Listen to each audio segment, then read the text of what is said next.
Now this lab we're going to look at flowers.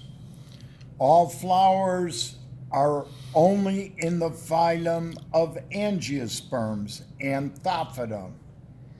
Two main groups of angiosperms are monocots and dicots. Monocots have parallel veins in the leaves.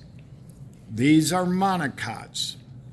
They tend to have sort of narrow, elongate leaves. Grasses are monocots. Tulips, lilies, iris are all monocots. Dicots have netted veins. We'll talk and look at some of those later.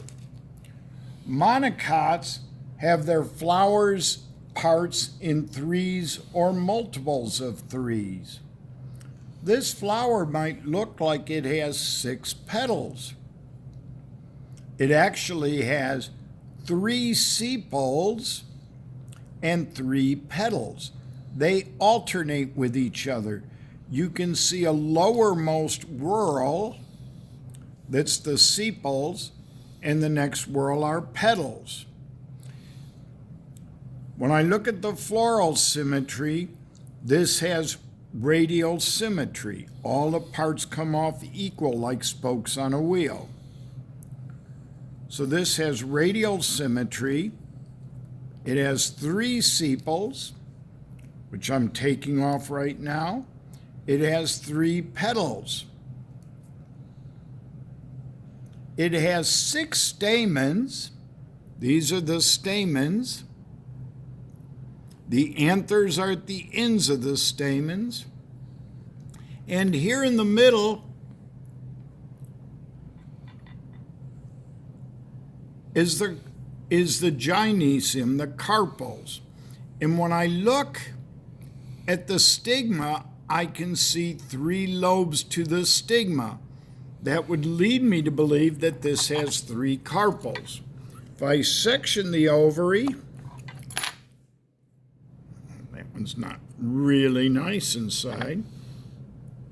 It should show 3 carpels. This one's kind of rotted away a little bit, so I'm not getting a good view of that. But this does have 3 carpels, and we can tell it from the 3 stigma lobes. The sepals and petals were not fused, they were separate.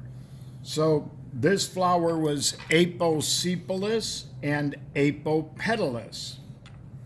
Apostaminous because the stamens are all separate, but syncarpous because the female parts are all fused, and this has a single pistil. This would be the pedicel. So by the parallel veins in the leaves and by the flower parts arranged in threes or multiples, 3 sepals, 3 petals, 6 stamens, 3 carpels, this indicates that it is a monocot. This does have a superior ovary. The flower type is complete because it has all 4 whorls. The flower sex is perfect because it has both male and female parts. The plant sex is hermaphroditic or bisexual because the flowers are perfect.